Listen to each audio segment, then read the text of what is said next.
Beyond.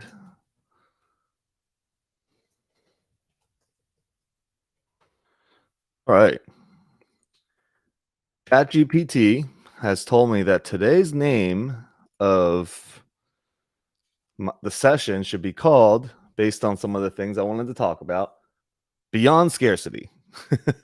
So that's what I've named it. ChatGPT really comes in handy when it comes to thinking about things like that.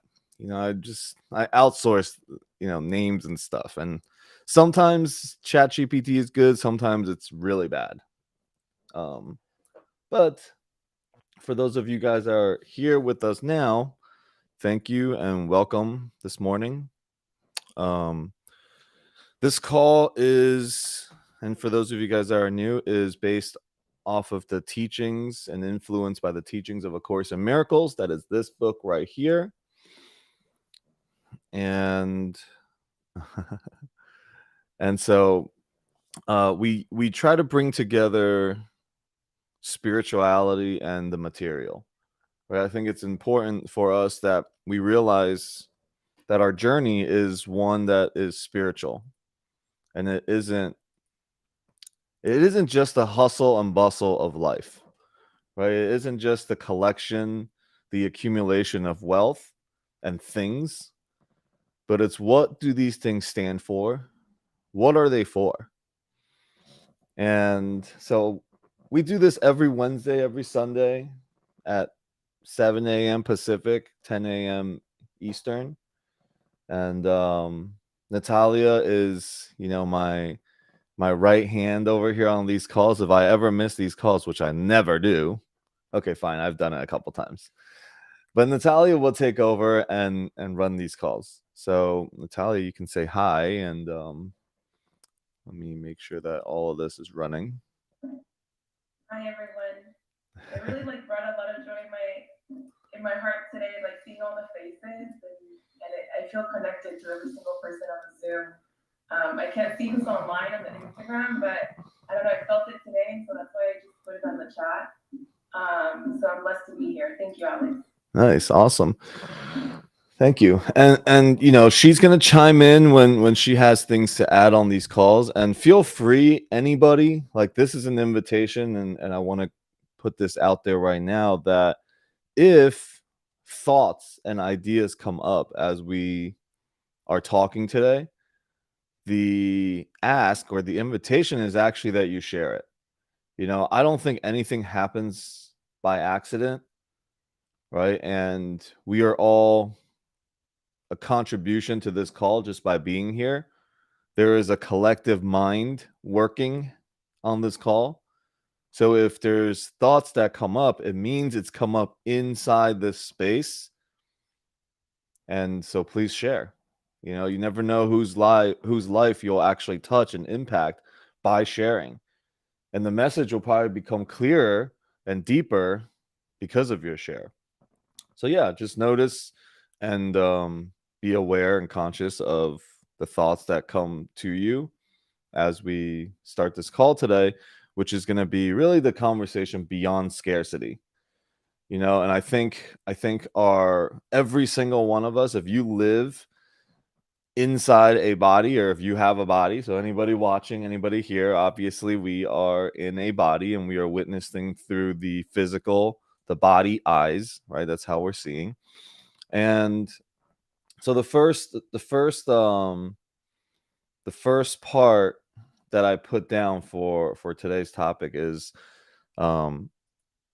shifting from scarcity to abundance. And what does that mean? What does that mean to you? Like shifting from scarcity to abundance, and then also the teachings of the course, right? The teachings of the course really says that lack, okay, the feeling and the experience of lack really is the illusion that is born out of this scarcity principle, that there's not enough, and that if you win, I lose, if I win, you lose, and it's based off of that scarcity principle, that there is something inherently lacking for us. So A Course in Miracles teaches us, good morning, the Course in Miracles teaches us that abundance is our true natural state.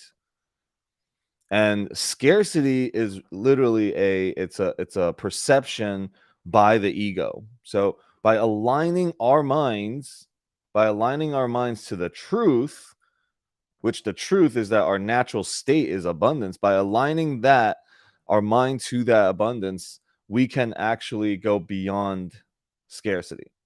So one of the ways that you can do this, and just a practice for anybody, is think about something that is limiting, right? Think about an idea that you believe about money, you believe about people.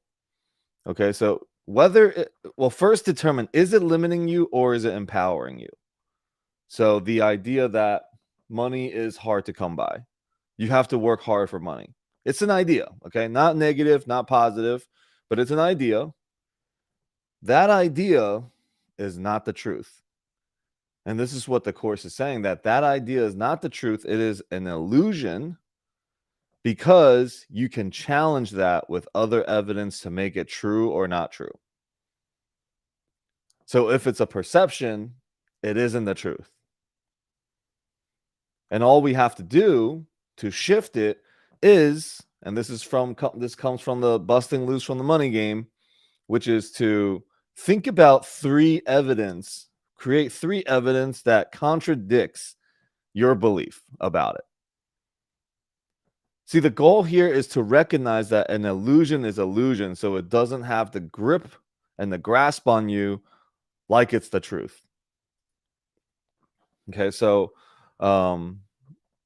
yeah, so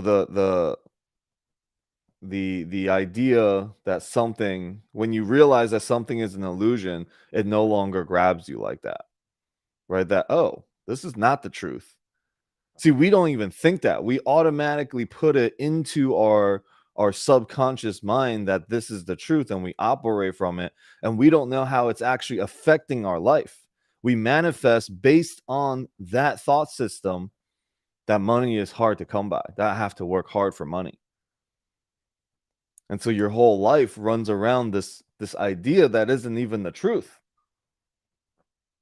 So first recognizing that, and this is the shifting from scarcity to abundance, is to recognize that an illusion is an illusion, that it isn't real for you. And we can take this and apply it to different things, right? When you're feeling stressed out, when you're feeling anxious or whatever, right? You can take that and say, why am I feeling that? Because you think the reason why you're experiencing it is because you think something is the truth that it isn't. So just kind of think about that for a second. If you feel anger, triggered, stressed, there's a part of you that believes that something is the truth, but it isn't. And for us is to slow down and to stop and say, what am I making the truth that is not the truth? And this is our beginning, our journey of shifting from scarcity to abundance, is to recognize and to be aware. Awareness is the first step to transformation. Right? So you guys can just literally pay attention to your day today. What triggers you? And a trigger could be anything that takes you out of your center. All of a sudden you can feel it in your body. Maybe it starts in your heart. Like if anxiousness comes, it starts somewhere in your body, and then you start worrying about something. Then you go down the rabbit hole of worry, right? And we say that worry is the prayer for the worst possible outcome, because you're putting energy into it. Consciousness consciously begin to shift and challenge what you see as facts that isn't facts, that they're merely just stories. And when you realize that stories are simply stories and that it gives you nothing, if you recognize that a story creates no value for you, you will stop holding on to that story. But we don't. See, the traumas that we carry, we get something out of it. We give ourselves the ability to get off the hook because of it. Like we take our traumas, we take anything that has happened to us, and we use it to justify why we limit ourselves and why we limit others. Yeah, to justify our behaviors. And when we have finally recognized that those stories and those beliefs offer us no value, then we will drop it. Human beings are naturally wired to do things that we deem to have value. And what the course tells us is that the Holy Spirit will give you true value, and the ego will give you illusions of value. And those are the only two choices that we simply have ahead of us, which is which one and which teacher we listen to.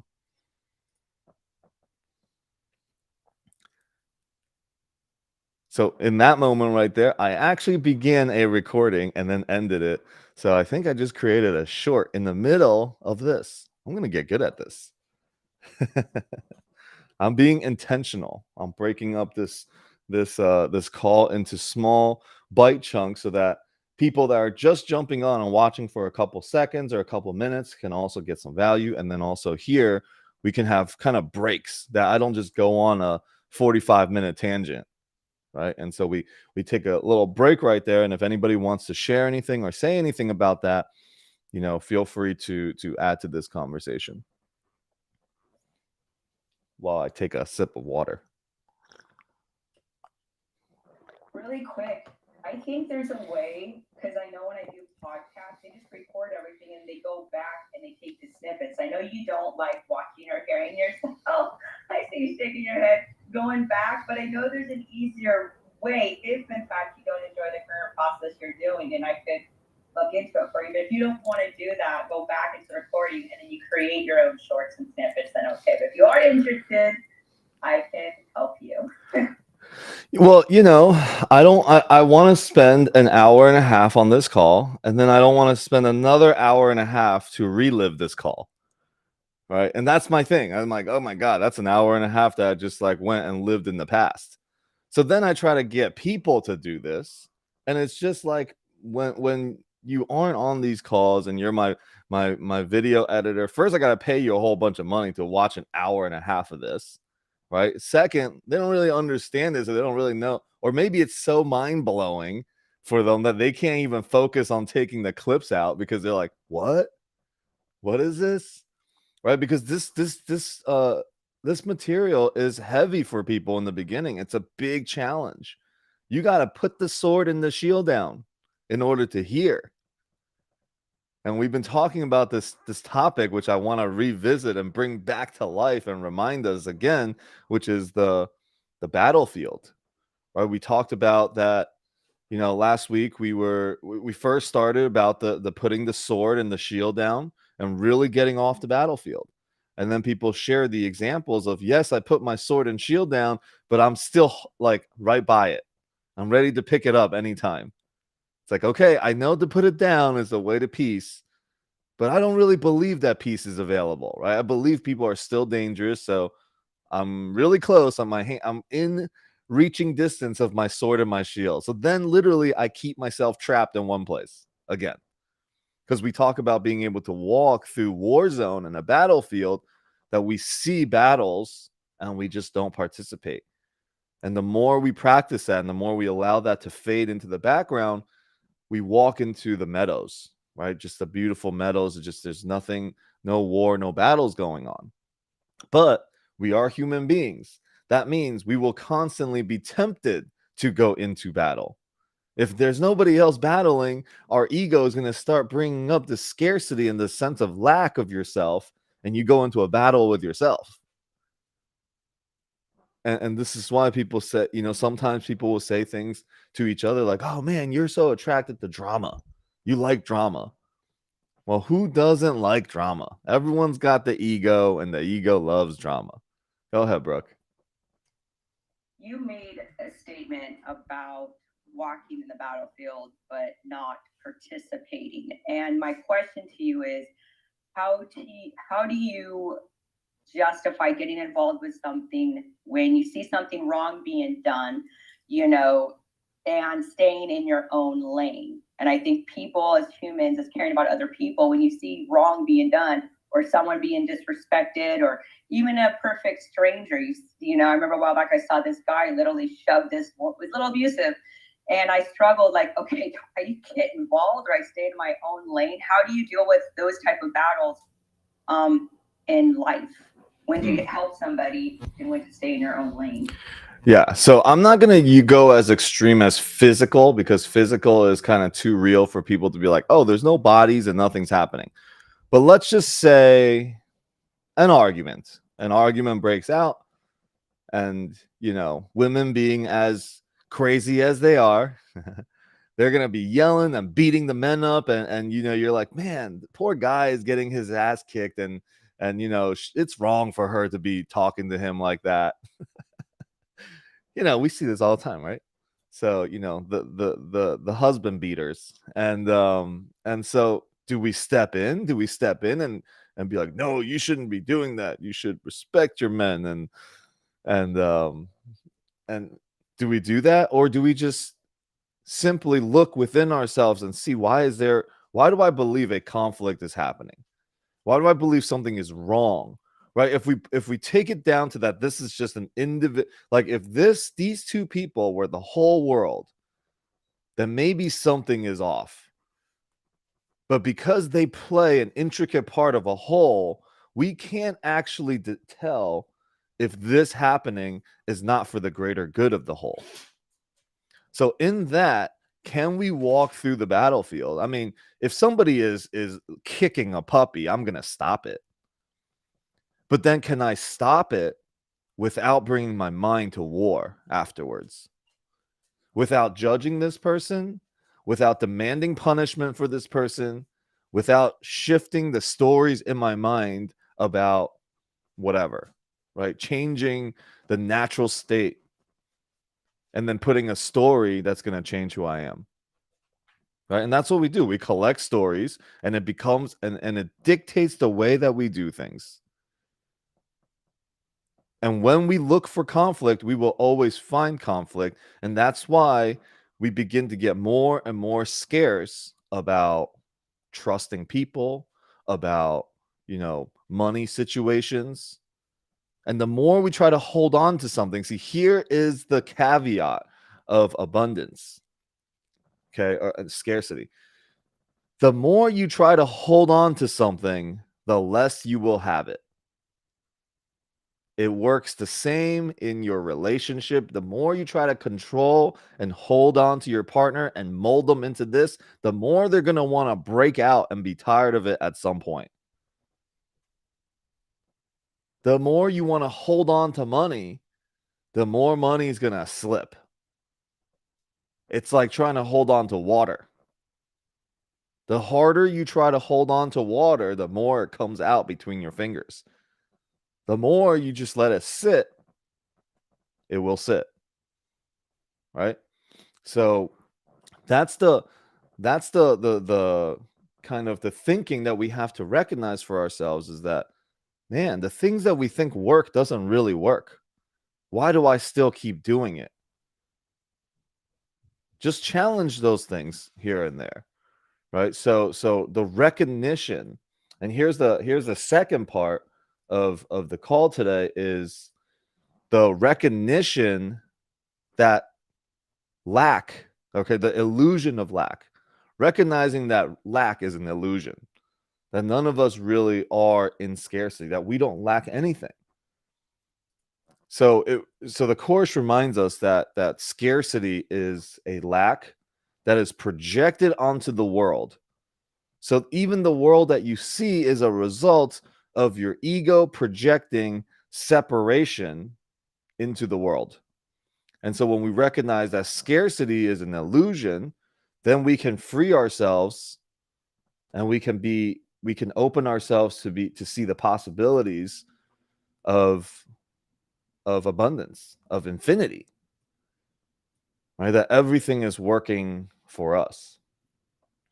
Yeah, or bullying. So, I mean, I guess the question really, and let me go back to Brooke's question really, really quick.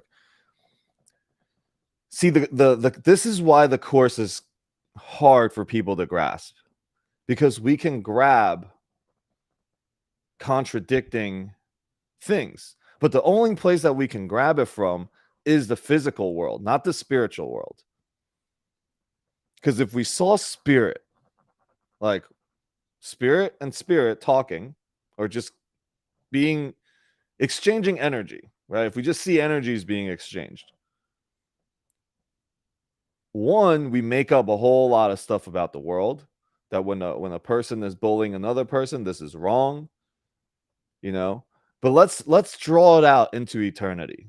Okay, let's look at the timeline. We've all heard stories, and we probably all have these stories in our own lives, that we made a mistake, or we've done something, or something was done to us that at first it was traumatic and it was the worst thing that could possibly happen. And then later on, only to find out that it was the greatest gift to ever be bestowed upon us. Right? I mean, for me, it's my dad cheating on my mom, and then my mom leaving the country and then bringing us to the States, and my whole life seems like it's all torn apart. And then from that space, I realized, wow, I get to grow up in the United States, and I got to be the person that I am today. And none of that would have happened if my dad didn't get attracted or did something or whatever and cheated on my mom. So then it's kind of like the greatest thing that could have happened for me. Like the act itself, we can judge it, but when we look at the whole, we're like, wow, my dad did something that, even though he took a lot of heat for, but it was the best thing that could have happened for me and my sister. And now all of a sudden, do I stop that from happening when it's happening? Right? So we can't tell. And that's why we simply have to just walk through the battlefield and recognize the battle in our mind. And then we dissolve that and simply let the world play its course and trust. And this is where faith comes in. Faith and trust comes in to know that, hey, down the road, this is the best thing that could possibly happen. A kid getting bullied, right? A kid getting bullied, I don't know. Maybe he grows up and changes the world. Without being bullied, maybe he wouldn't have done that. So are we all just playing our roles no matter what? Doesn't even matter. Like we think we're doing something, we think we're making conscious choices of something. Right? I don't know. If we bring it into the now if we bring it into the micro level and we look at insects and animals behave in such ways, right? A praying mantis attacking another insect and just eating it alive. If that was human beings, we'd be like, what in the world? We would think that's the most messed up shit ever. But because it's praying mantis, this is what the praying mantis does. Nothing wrong with it. I mean, it's brutal. Like the praying mantis, I mean, these videos are what comes up on my Instagram and Facebook all the time. I think it's because I went on YouTube and I went on this binge of watching Bug Wars. If you guys have not seen Bug Wars, it's ridiculous on YouTube. Okay. So praying mantises happen to be one of the most brutal. This is an ACIM call, but now we're talking about praying mantises. They just happen to be one of the most brutal, like, insects. They grab you and then they hold you in place and they just start eating you alive. You or whatever, another insect. Right? And like it's crazy. Like the other insect is struggling, trying to get out, and it's just stuck. And its bottom half is being eaten. Sometimes they'll eat the face first. It'll eat an insect's face first, and the legs are still kicking. Like, how are we not like, let's destroy all praying mantises? Right? Why have we decided that, oh, that's okay? That's just what's going on in the insect world. We're like, yeah, these things, if there's no praying mantises eating them, then they're just gonna overpopulate and we're gonna have an infestation of whatever. Now, can we bring that mindset to like, well, whatever is happening is It's God's creation. Now, not to say there's a level of not disconnection to the world, but just being beyond the world, beyond what's going on in the world. Obviously, if somebody is kicking a puppy in front of me, I would stop it. And I would pick up the puppy and I would go. I will practice. Now, my mind will immediately go to, I am going to lay this person out. But see, it's to stop and recognize my reactions, my call to war, because I love dogs. I'm going to take the dog, start practicing the forgiveness work for this person, then start practicing the forgiveness work for myself, that I'm angered by it, that I'm about to, I'm about to pick up my sword and my shield at the same time, because not only am I going to attack, I got to defend myself for attacking. And then it goes back and forth. And then here I am back on the battlefield. And once you pick that sword and the shield up, immediately battles will begin around you. You will see it everywhere because you need to justify the story and the reason why you started that battle again. And it's the practice of constantly laying it down, that every area of our life, every moment of our life, we can find where we are going to war, where we are battling. And what we're battling is the fact and the truth, which is we are naturally abundant. We are born unlimited. And we battle that. And the only way for us to recognize that we are unlimited and we have the potentiality and that we are abundant is to see it in others. That's the only way. We have to be able to use people as mirrors. That's the purpose of our brothers and our sisters, is to use them as mirrors and to mirror for them. Two people coming together and seeing God's plan. Or at least seeing a glimpse of it. The only reason you and I coming together here today is to get a glimpse of clarity, of eternity.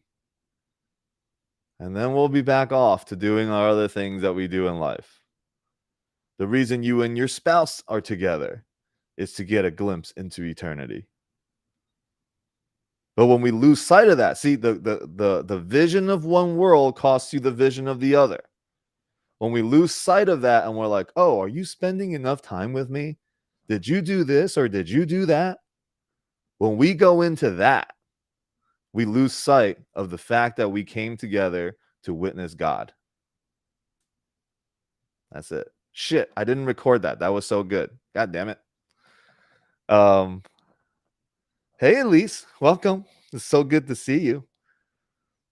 Hey, how are you? I'm good. It's great to see you. Hey, I just want to share something. I like what you said, about the battling. There's always got wars going on within ourselves. So there's one thing I do want to share. It's a quick story, and probably some of you might have heard it already. And this is a story about a monk. Okay, I'll just read it real quick. It's a short one. A senior monk had a junior monk. A senior monk and a junior monk were traveling together. At one point, they came to a river with a strong current. As the monks were preparing to cross the river, they saw a very young and beautiful woman also attempting to cross. The young woman asked if they could help her cross to the other side. The two monks glanced at one another because they had taken vows not to touch a woman. Then, without a word, the older monk picked up the woman, carried her across the river, placed her gently on the other side, and carried on in his journey. The younger monk couldn't believe what had just happened. After joining his companion, he was speechless, and an hour passed without a word between them. 2 more hours passed, then 3. Finally, the young monk could contain himself any longer and blurted out, "As monks, we're not permitted a woman. How could you then carry that woman on your shoulders?" The older monk looked at him and replied, "Brother, I set her down on the other side of the river. Why are you still carrying her?" So this is really like, it talks about our mind so much, right? We carry on the conversation, we carry on stories where we can just like, oh, okay, that was interesting, whatever that showed up, and we can just drop it, right? And also another thing that I wanted to say was that about the wars, about standing up for something is very courageous. But sometimes we have to watch our intentions. What is the intention behind when we stand up for something? So the best thing is to stand up for something and against nothing. There are a lot of people protecting something, right? They're not protecting. What is it called? Yeah, they're protecting something. They say, "Oh, I am against war," or "I am against this," "I am against that," "I am against protesting." Sorry, thank you. Yeah, protesting, and so that is the energy behind it. Are you protesting because there's something within you hasn't healed? And that you hated those people that every time when you do that, it reminded you of somebody that hurt you, and you cannot let go? Or are you truly for something? So I am for peace. I don't want to be against war or against certain things, but I am for peace. I am for health. I don't want to be against the sickness. So it's the energy that we carry behind it, is the intention. So just a reminder, on that, like what are you for in this world, instead of what are you against, or what are you anti something. When you're anti something, you can feel the energy is different. Yeah, thank you. And so that kind of brings us to our conversation last week about when we say when we say, hey, this is what does your future look like? Oh, I don't want this to happen. See, that's standing against something. I don't want something to happen. The more you stand against it, the more you grow it. See, the law of expansion is if you put energy into it, it grows. If you are standing against war, the universe does not hear, oh, you're against it. The inner universe really just sees, oh, more energy is being poured into war. Now, standing for peace, right now, it's the universe is like, oh, more energy is being poured towards peace. So the idea of peace expands. So there is no like, oh, let me stand against it. There's just, what are you for, right? And I think that's another really great abundance strategy, is to start to see things in that way. That Yeah, I was gonna bring that home right to the abundance. So instead of against, oh, I am against poverty, I am against scarcity. Is what do you want instead? So I am for abundance, but why? Is the behind it, is the energy behind it? I am inspired to be wealthy, and so that I can be a philanthropist, so I can build school, I can send books to countries, I can send clothes, I can help this and I can help that. Or I am against, not that I am against poverty. Nobody will be against being poor, but then sometimes people say that, oh, I want to be healthy because I don't want to be poor. But that poor, that is because you fear or something, right? That you're scared, maybe because when you were young, your family was poor and you didn't want to live that again. But change it around and to bring in a different energy. The four energy is abundance, it's expanding. So that's beautifully put, Alex. I really like that when you were talking about the abundance mindset.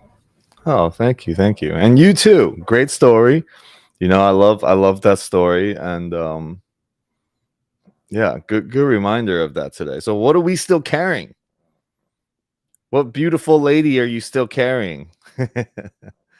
What are you still carrying, right? I mean, we literally do that. We go, and I share the example, like when we cross a river, we need the boat, but then when we're going through the forest, through the jungle, we no longer need the boat anymore. Leave the boat. But for us, we're like, I need to drag this boat with me, right? I'm killing myself to drag the boat, plus all this other stuff that I gathered along before that needs to sit in the boat.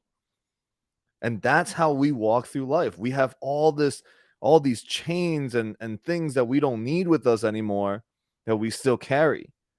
And it affects the way we're too exhausted to play with our kids. We're too exhausted for this, and we just exhaustion everywhere because we're just dragging a whole bunch of stuff around. We don't have the energy to live an abundant life, to live in the moment.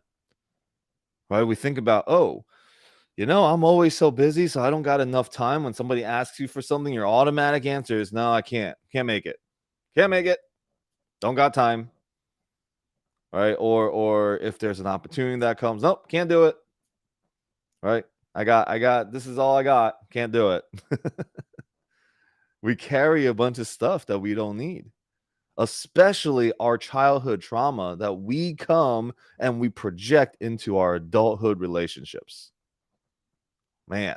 And then we wonder why we lived a life over again. It's not that I have attracted a partner that's like my parents or that's like my mom or whatever. It's literally I've projected my mom traumas onto my current relationship. And then it's the same thing. Like people are like, man, every job that I get, I have the same friggin' boss. Why do I have the same people in my life over and over again? You just made that up because you're still carrying this other person with you. So great story, great reminder. What else? Who else got some thoughts?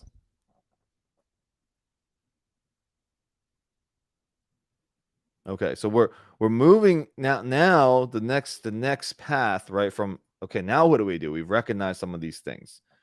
And we've alluded to it, which is the embracing of trust. Right? Trust is the antidote to scarcity. Trust is the antidote for war. So A Course in Miracles teaches us to trust in the abundance of God, trust in the abundance of nature, of the universe, of whatever you want to call it, but that it is always available to us. And when we can access and when we can cultivate trust, and really surrender to that, to being afraid of lack, right? Then now we allow abundance to flow into our life when we can trust. And that's the purpose of battles in our life. If we see a battle, it means I get to bring it back to my mind. Why do I see a battle right now? Because I obviously do not trust in that eternity flow, right? That over the period of time, this is happening for the good of the whole. So when I see a battle, can I use it as a tool, as a moment to remind me, rather than joining and participating in conflict in the battle, I look at it as, where can I access more trust? That when I see something happening, that I can send love to it. And if it's going to rob me of my peace, like if it's something that I believe is legitimately something is happening and somebody's kicking a puppy, I will pick the puppy up, stop this from happening, and then practice forgiveness after that. Right? Because that's a moment that you could be collecting some stories and trauma. So look, you can stop something without participating in the war, in the battle.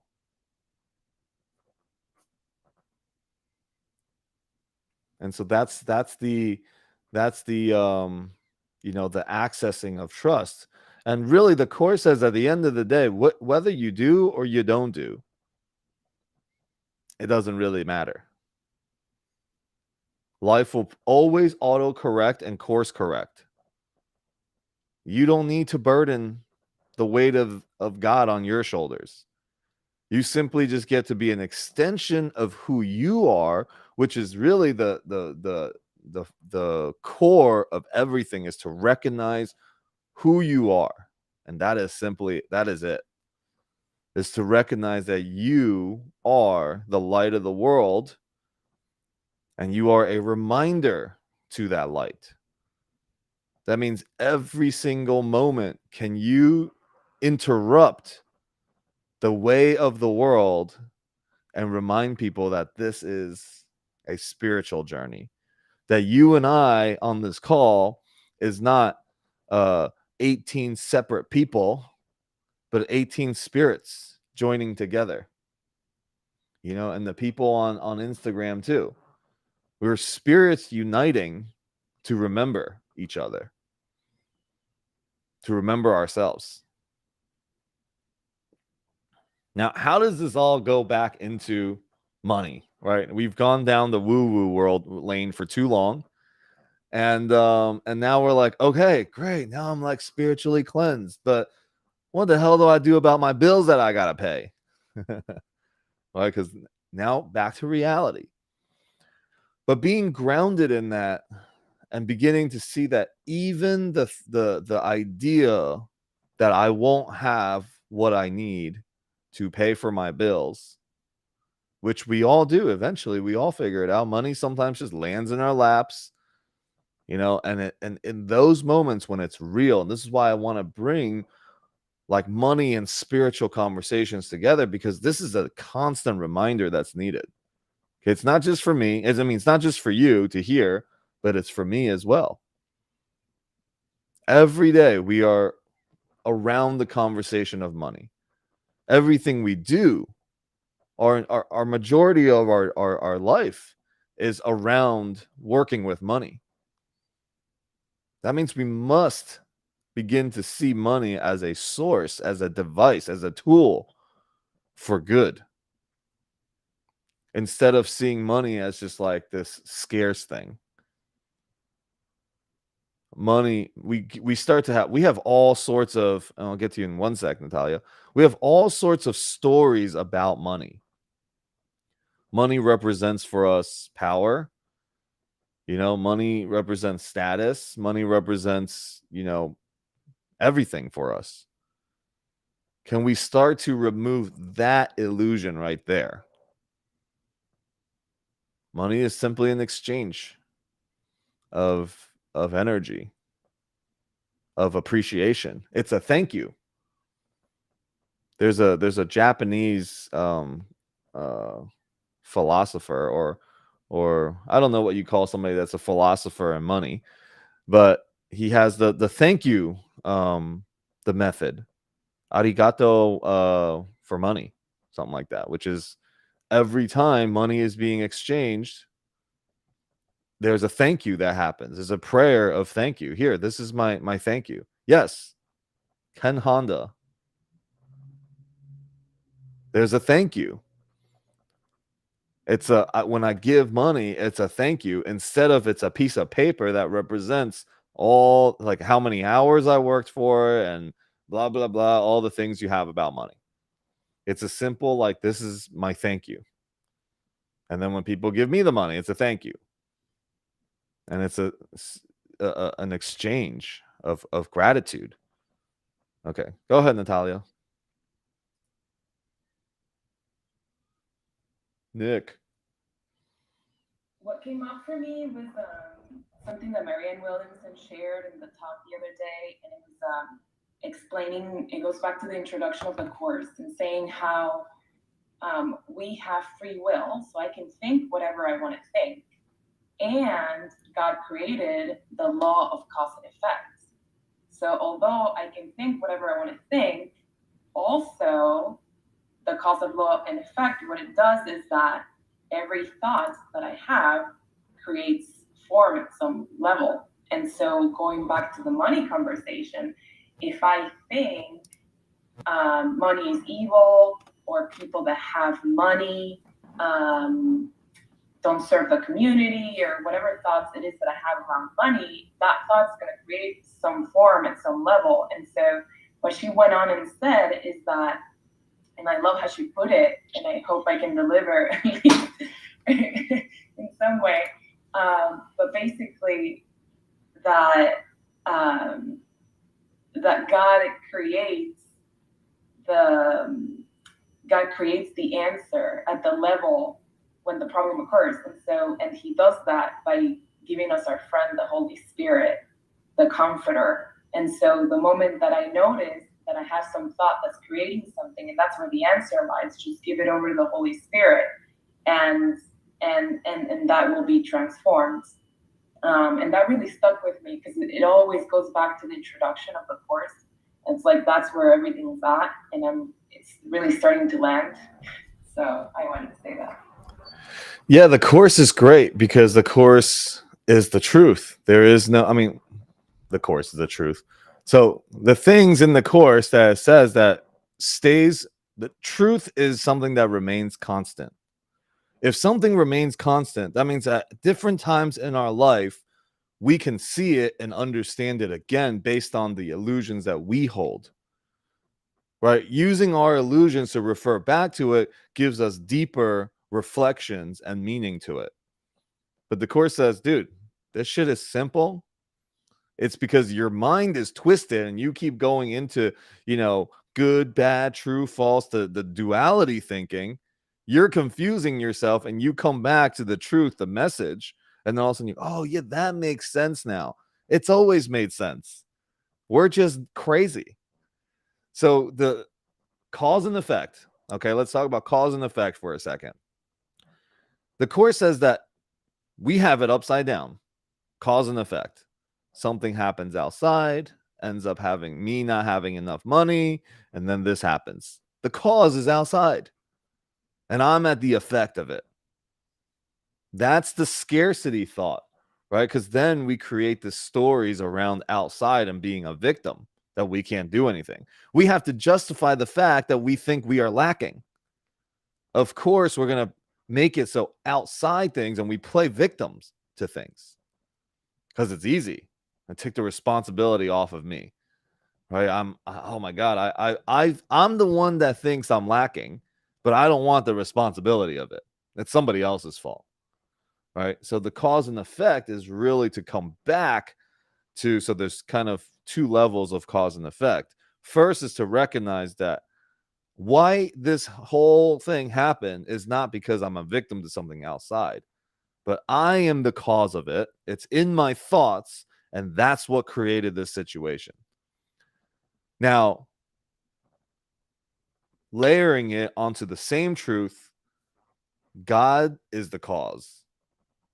That's the cause. And I am simply the effects of extension and prosperity and expansion and abundance. I'm the effect of that. Now that helps us recognize that we are actually an extension to a greater source.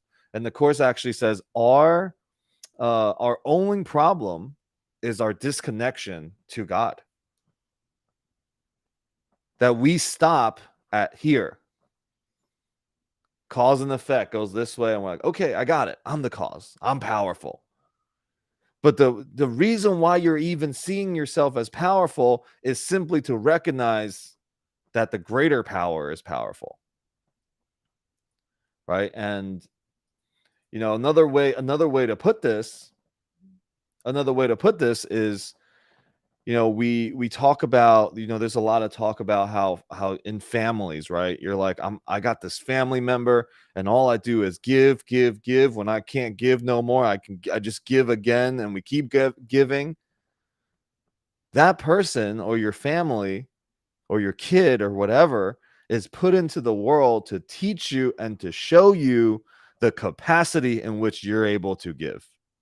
It's helping you recognize the endless pit of ability to give, because there is no end. But we limit ourselves and we say, that's it for me. That's all I got. And normally we will stop, but then it's for our kids. Then it's for our family. Then it's for our loved ones. And all of a sudden we find it in ourselves to go way further. And we're like, whoa, didn't know I was able to do that. Or we constantly underestimate ourselves and people. Like we are all we all have the ability to be great. And it's not that we got to do something great, it's to remember that we are great. Okay. Go ahead, Brooke. So if that's the perspective, then what is the difference between helping somebody and enabling them? Yeah. So it's the same thing, except we have complicated and have a twisted mind and think something is good, something is bad. Now we can take the act of giving and split it into two. And that's what complicates things for us. If there is no war and there is no battle, then what are you enabling? You must somewhere in your mind think that there's something bad that could happen, and that a behavior is bad. That requires your judgment. Then, because you go down that path, see the vision of one world costs you the vision of the other.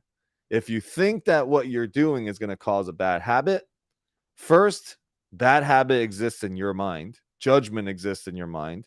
Then as you go down that rabbit hole, it becomes an attack on yourself that I'm now enabling them. And that vision just caused more of that vision. But the other vision, which is the exact same thing that's happening, is there is no bad. I'm just helping. There's no bad outcome. I don't know what a bad outcome really is, because what I once thought was a bad outcome is actually a good outcome. And what I thought was a good outcome was a bad one, and then good again, and then bad again. So I really don't know what the hell I'm thinking. So let me just not think and just help, right? Let me not create all this. Am I enabling or am I helping? Because if you think you're enabling, you will find evidence that you're enabling. If you think you're helping, you'll find evidence that you're helping. So just come. How do you approach when you're helping somebody because they keep making the same shitty mistakes all the time? There it is. Bailing them out. Yes, that's my problem. I know that they must be making a shitty mistake, right? Well, and there are people, in your life, and then of course when it comes into my marriage, like, why are you always helping this person, right? Why are you paying their bills on this? Why did you help them with the rent? And of course that person it's my mom. So that makes it more difficult. I'm the adult. I have a lot of mommy issues. And so it gets to the point where, like, yo, you need to take care of your effing self and stop relying on everybody else around you. So then I have my own family, my 4 girls I gotta take care of. So when you kind of, yes, I can give back and help, but if it's going to bleed into the stress of me and my husband, and you're a grown-ass woman and should be able to be resourceful and figure shit out, I mean, that happens with everybody. You help some people, but then you give them an inch, they take a mile, and they continue in the same path to do the same shit over and over again, knowing you're going to help them out. How do you deal with that? I struggle with that a lot. Yeah.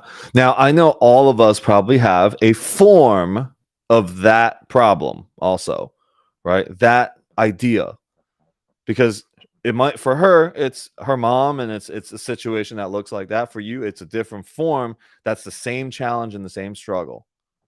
That in my giving, I am sacrificing. If you think so, the work here is I'm not gonna give until I stop thinking that it's a sacrifice.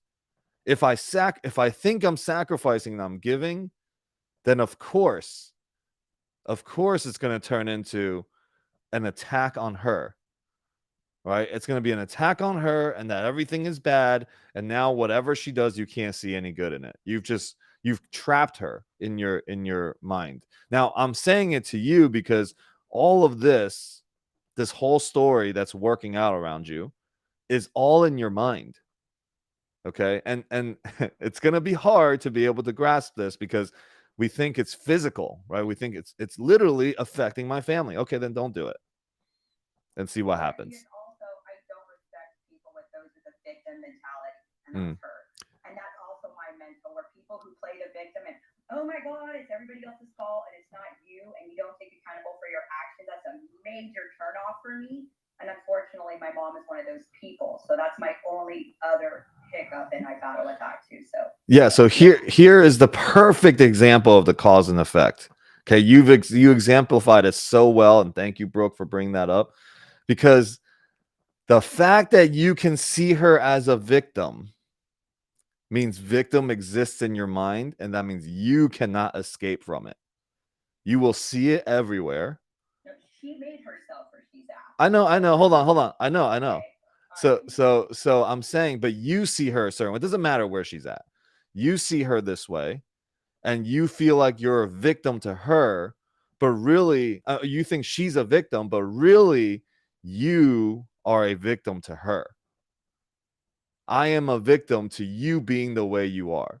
But I've taken that me being a victim away, because I don't want to sound like that. I hate people that are victims. So because I think I hate it, but I'm really just masking this lack. And this is the core of the teaching here, is to recognize that this lack was actually inside me. That's why I despise it. That's why I don't want to see it. And the way that the ego works is the ego projects it out onto other people, and then we cut it off. The veil comes down, and we no longer see that we're doing something, that it's not up to me, it's up to them, that they're behaving in such a way, and that's why I hate it, and I'm being affected by it because I am a victim to something outside of me.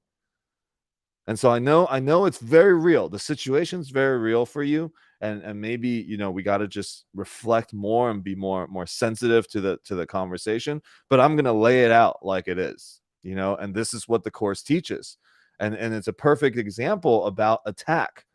When we judge other people and we feel like we're being attacked, see, we've attacked ourselves first. Okay, first thing is that we've already attacked ourselves, because we said, I'm lacking, so I'm sensitive. I got buttons to push. You're pushing my button. The fact that you think you have buttons that can be pushed, means that you have a lack in you. You've already attacked yourself first. And because I don't want to see that, I don't want to see my own lack, I project it out onto you, and I see you as the attacker. And now I'm a victim to you.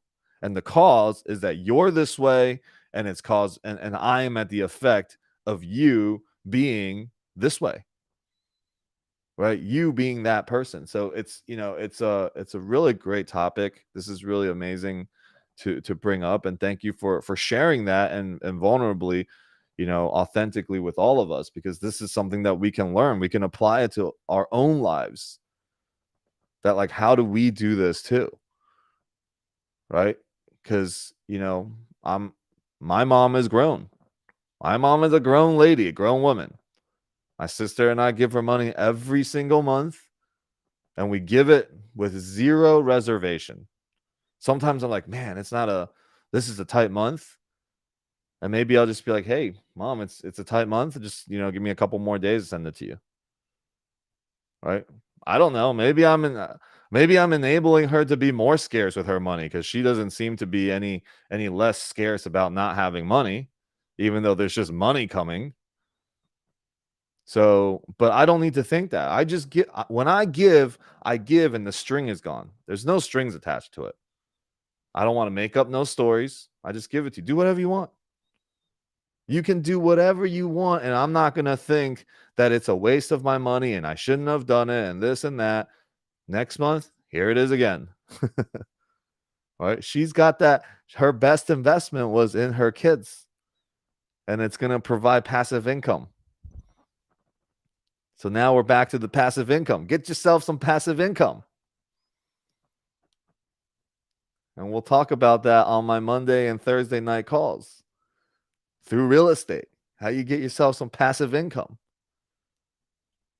Passive income gives you a chance to break free from the money game. It gives you a chance. And all we want is chances. All we want is the opportunity to be able to do it. We just want the opportunity to step into the spotlight. Give me the opportunity to wake up. That's all we can ask for. We don't need it to be done for us, but give me the opportunity to step into. And here's the thing. Every moment, the waking up opportunity is right there in front of you. Every situation that shows up, your mom, your coworker, your husband, your dog, your wife, the computer, your phone, anything. Here's a conflict. Here's an opportunity to wake up. Here's an asshole beating up on another kid, bullying. Here's an opportunity to wake up. Right? Somebody kicking a dog and beating a dog. Oh, here's your opportunity to wake up again. Right? Everything in every moment is that opportunity just constantly given to you. We're like this stubborn kid that just does not want to take it. It's like, here, Holy Spirit's like, here, just take my hand. Here's the answers. Just take my hand. We're like, no. Like, I'm right about this. I want to be in control of this. And you don't know what you're talking about. No. Right? We're stubborn with our stories.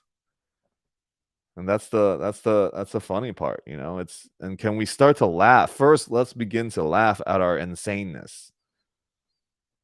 And then the healing process begins. Then we're like, okay, fine, I'm being silly. Here, I'll take your hand. Show me the way. And now Spirit flows through you and you recognize it.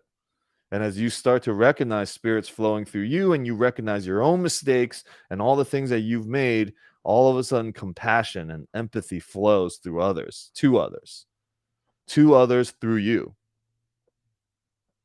And so that was why the only work that ever needs to be done it ends right here. Nobody else needs to do anything. How do you know when the Holy Spirit is talking to you? Just your internal dialogue. If you're present and you ask the question, if you're asking a question, the answer will be shown. Maybe it's a sign on the wall. Maybe it's a billboard. Maybe it's whatever, because everybody is doing what Spirit tells us to do. And even in the way that we've put up a billboard, even in the things that we've done our whole lives, it's speaking to somebody else. Somebody else down the road is going to ask a question, and what you've put out there coming from your heart is going to speak to them and be the sign for them. And then we see, wow, that is it's only conflicting in your mind. Everything is a sign, but it's only conflicting when you don't ask a question. It's like, dude, why is there so much information? I mean, when you finally ask the question, you'll realize, wow, that was an amazing answer right there. Sometimes we hear in a song. Like, what would drive somebody to write the words of the song? Why would it even come to them? In a book, in a movie.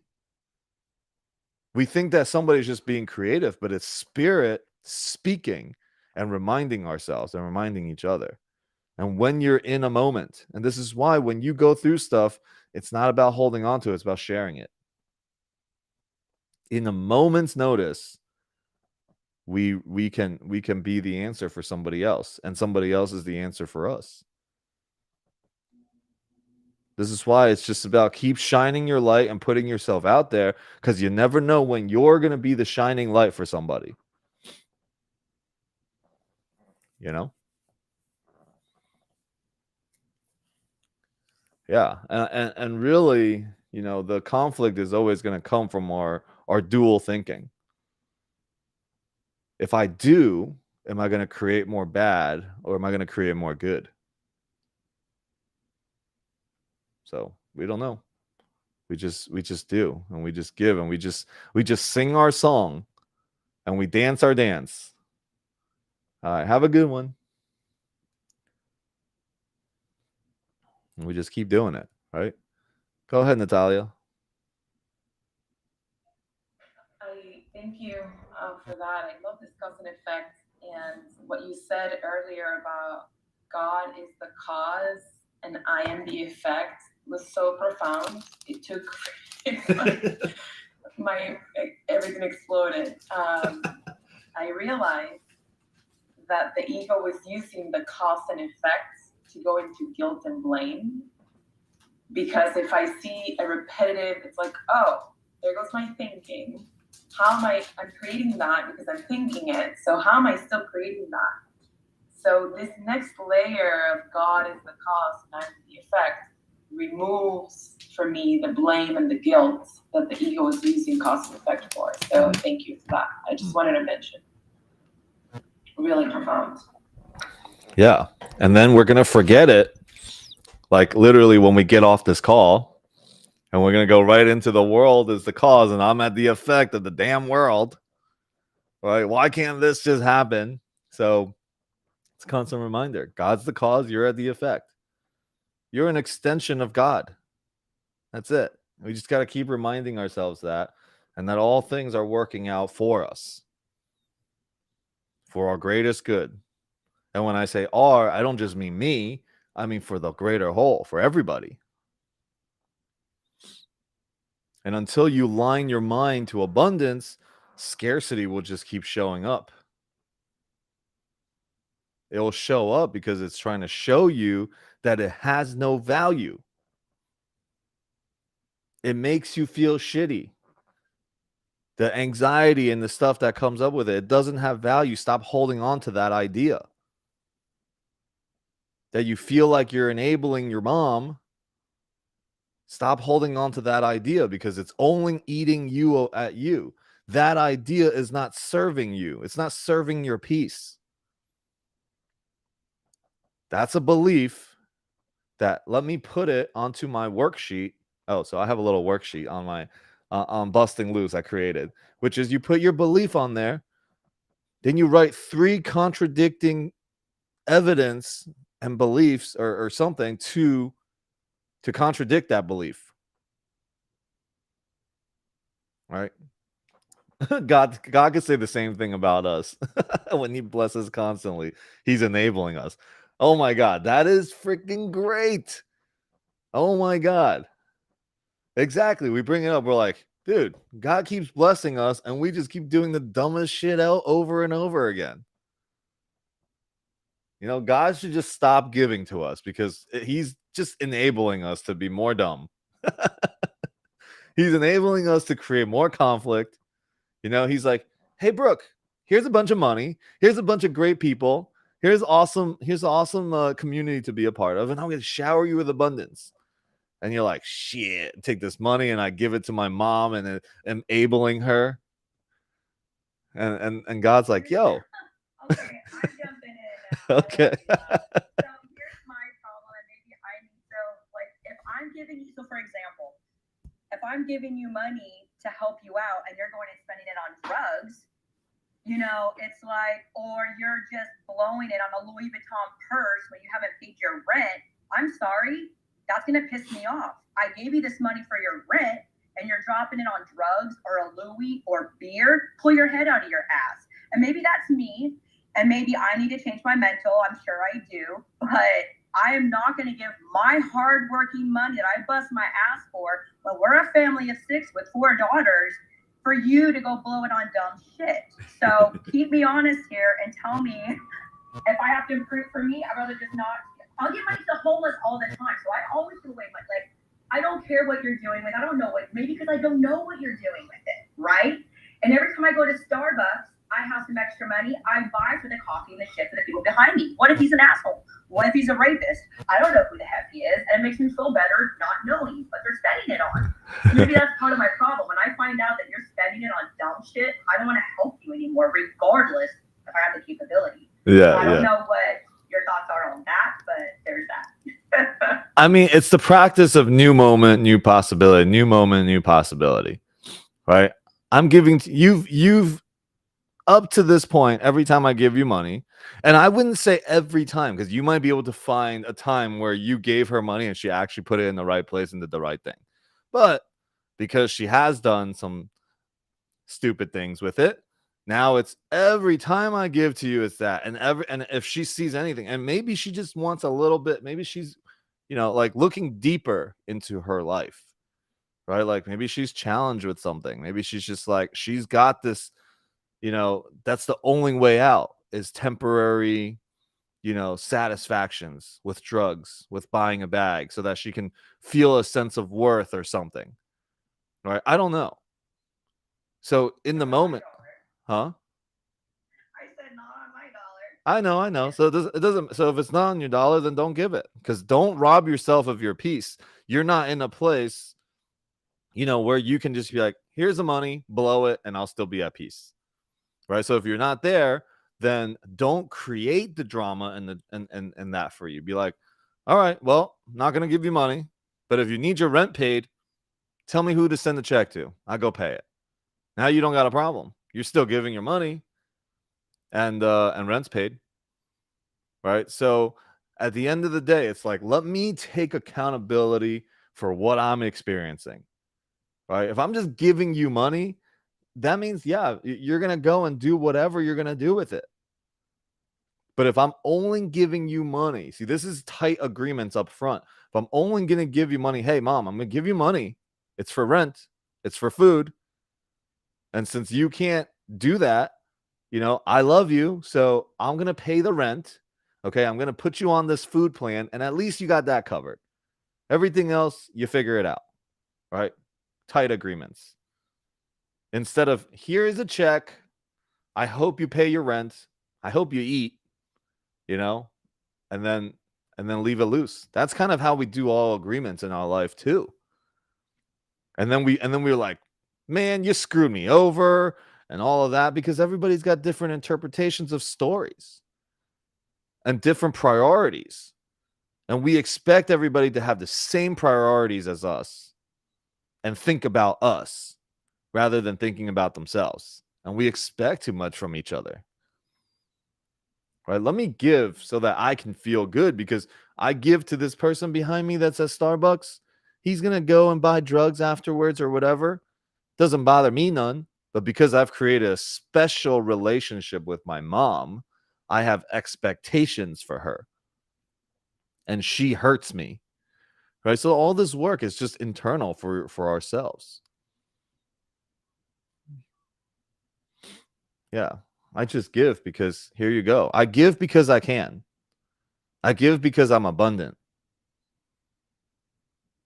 I don't give with you need to do this you need to be smart, and not your smart, but my smart. Okay. I'm going to give to you, but you got to be my smart. Anything else you do is not smart. Is me enabling you. All right. So just be me. Do what I would do. And that's how insane we are. We're freaking crazy. Yeah. All of us. And we all laugh because we all do it. So yeah, great share. Thank you, Brooke. Amazing.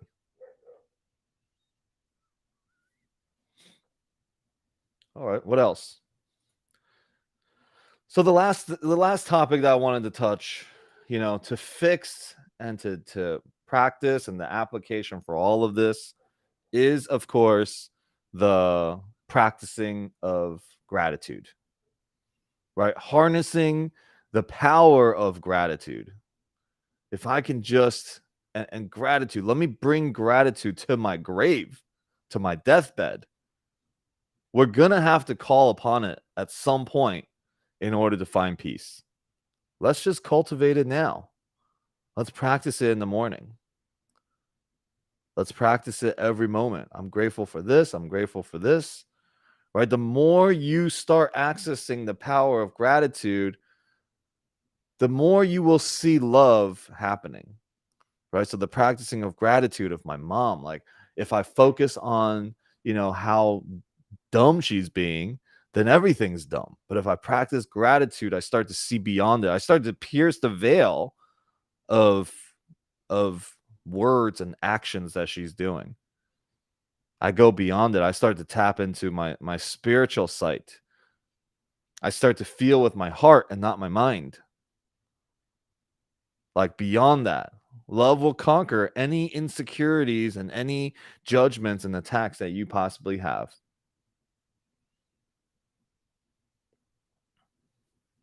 So we see with our hearts, through the practice of gratitude. The gratitude of this moment heals all traumas in the past. Oh shit, I got to record that. Let me start that again. The gratitude. All right, just kidding. Let me just stop that because no idea what I was going to say. Anyways, it was about to be something great. I was in a flow. See, this is why I can't do this, but I got to practice it. Got to make it. I can do this. Right. So, yes, practice gratitude. All right. That was the theme of it. And as we do that, we start to focus on the abundance that surrounds us. And as we bless others, we invite more blessings into our own lives. Just such blessings. And then just one last share from me is I've been really passionate about creating something for teens. And I know somebody that's been doing this teen transformational work for a long time. So we've decided to partner up to create something amazing for teens. They go through this personal development transformational training online. And then from there, they learn public speaking. And then from there, we match them up with a millionaire mentor. And this is what we're going to create for teens. We're developing it. And I'm so excited for it. So, yeah. And I was thinking, man, what a blessing she is. And she's messaging me like, oh my God, I'm so grateful that what I've done in my life have called, this opportunity to me from you, right? Because even though, and this is the kind of the thing with the transformational work is we want to serve so much, but we serve at an expense of ourselves. And most people in the transformational space doing this type of training, helping and transforming people's lives, actually, it's hard to live a financial abundant life at the same time. So there's the joining and the coming together of that is really, really powerful. And I'm just excited to bring that to the teens. Right? Most people kind of like in the big financial side don't have the transformational mindset. And then everyone in the transformational mindset don't have the financials that this side has, bridging them, bringing it together. And we do it through the teens. Everyone will learn,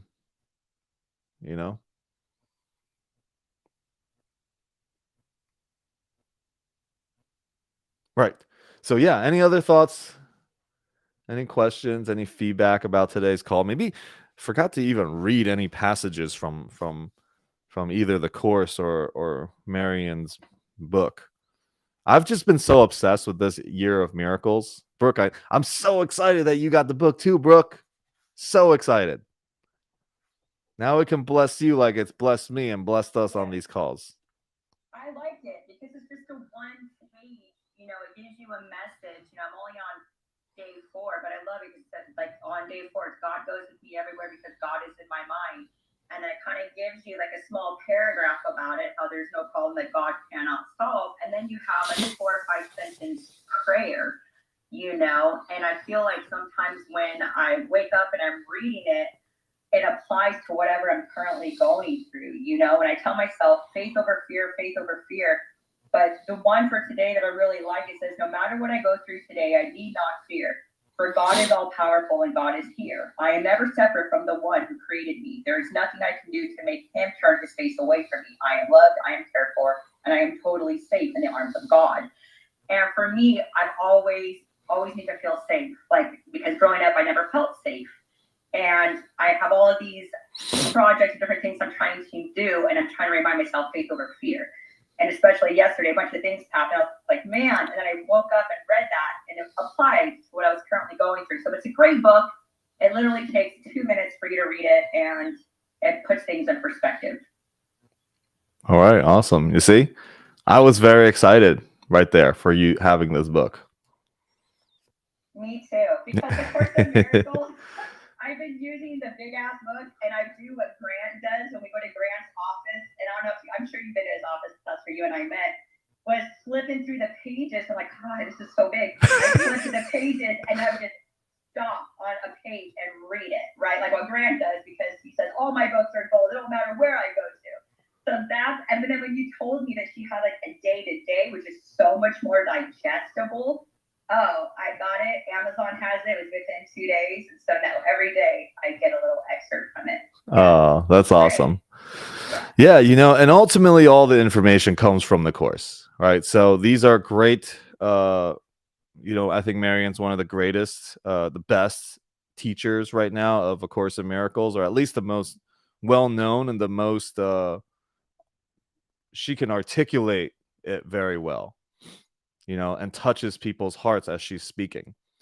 Um, the course is the course is the course. It's very dry, and but it is where all the inspiration comes from for all of us that teach the course and study the course. Now it's all the same, right? This is just different forms of the course. This is the same thing as this. They're exactly the same. Um, yeah. Okay. So I just opened again to just a page and I just want to read it. I haven't read it, but the title looks pretty good and looks like what we're talking about today. Um, Actually, there's two. So I'll read the reflection, then I'll read the little prayer thing. So on for reflection on knowing what we want already exists. The Bible's adage, blessed are those who have faith and cannot see, means empowered are those who remember there is a truer truth, even when circumstances tempt them to believe otherwise. This is the battlefield, right? When a pilot cannot see the horizon because of low visibility, he or she does not assume that the horizon has disappeared. At a time of low visibility, the pilot flies on instruments that can gauge the situation more clearly than he or she can.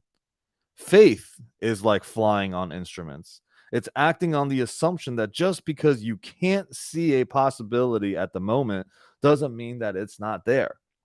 It's easy enough to have faith in God's infinite abundance when we have millions of dollars sitting in the bank. It's easy enough to have faith in love when we're receiving a lot of it. And it's easy enough to have faith in the power of peace when there is no war. But when it's hard to have faith is when we need it the most. By faith, we bring forth what we want, by knowing that it already exists in the realm we cannot yet see. And so that's lesson 265. And day 264, when justice calls to me, may I always respond. Though I live a life of plenty, there are those in the world who suffer unjustly. They are bowed down in sorrow and suffering by systems over which they have no control. May my life, in whatever way possible, help ease the burden of those who suffer from the injustices of the world.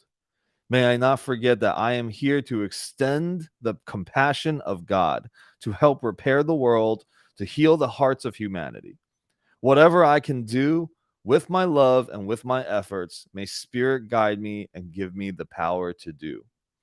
Dear God, may love pour down upon me and use me as its vehicle. May my life in some way be of service to those who suffer. May my efforts in some way bring justice to those in need of it. May my life in all ways be yours. Amen. She is ridiculous. Okay. Marianne Williamson's out of control. I am voting for her to be president. I don't care. I don't get into politics. I don't even know if she's a Democrat or a Republican. I just know that I am voting for her. I really don't. I don't know. I think she's Republican, but somewhere in the middle, probably. Or actually, you know what? Actually, I don't even really know the difference between Republican and Democrat. I just know that Republicans are better for business and for real estate. That's all I know. I don't really know anything else. Okay, yeah. You don't want to. You don't want to. Yeah. I'm like, I think red is Republican, blue is Democratic, and I just like to invest in red states. So I guess I'm kind of more. You're purple? Hey, Nevada, Vegas is purple. Nevada is purple. It doesn't matter. You're never going to find that perfect person. You just have to figure which shit sandwich am I willing to take. Which right? shit sandwich? Which person best represents me and my family?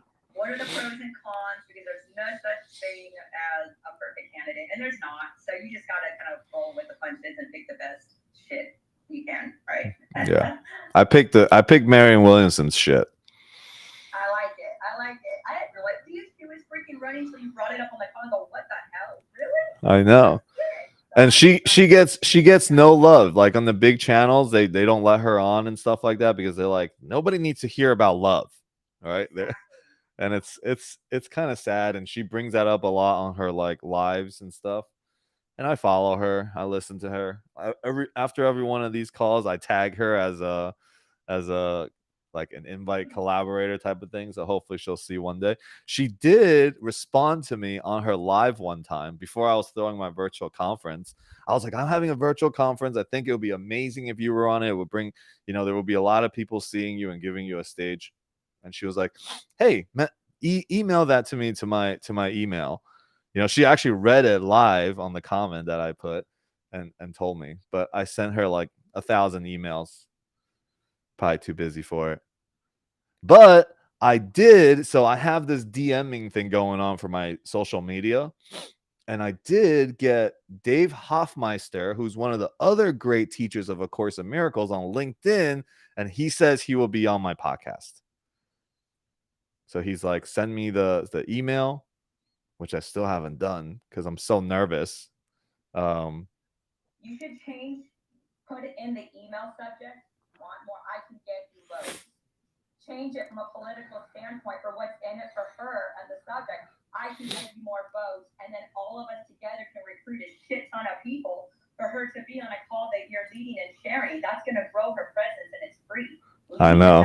See what happens. I know. That requires me to step into something much bigger than myself, and I'm scared. No, I'm just kidding. I don't know why I'm not doing it. Face the fear, Alex. I know. All right, you know what? Good idea. I'm freaking doing it. I'm sending her an email today. I'm going to say, I'm going to get you more votes. And call her out on Instagram, too. Do a live call. Hey, I'm calling you out. I want you on here.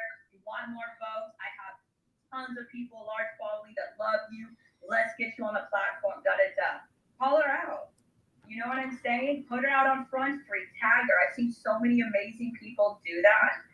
And I think you can do it. If you're serious about it, go balls to the wall, Alex. No excuses. Faith over fear, right? Do it. All channels. All channels. All right, I'm doing it. You got this, Alex. And then if you collaborate, tag, I will collaborate. Tag. Everybody can tag, and it'll be a huge, massive collaborative effort. You can't say no. You're running for office.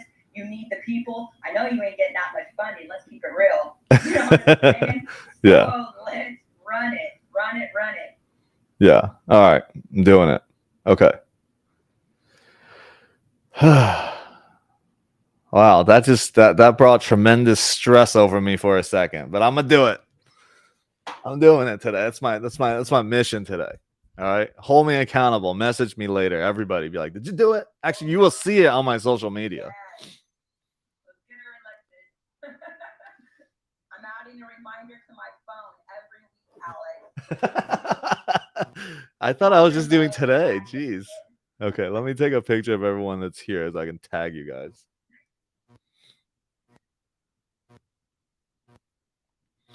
All right, Instagram and all my social media. You've heard it right here that's what we're doing. We're going after Marianne Williamson in a good way. All right. So anything else? Thank you. This was such a great call. Thanks, Barbara, for joining. And it's great to see you again. You too. I loved it. I'll definitely be here every week. Okay, great. And we have a call today. Yeah, I see something like that on my calendar. Okay, cool. Yeah.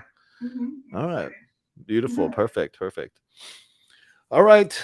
That's it. That's all then, folks. Much blessings to all of you guys. I hope today was a lot of fun and valuable at the same time. And we'll talk soon. Bye, y'all.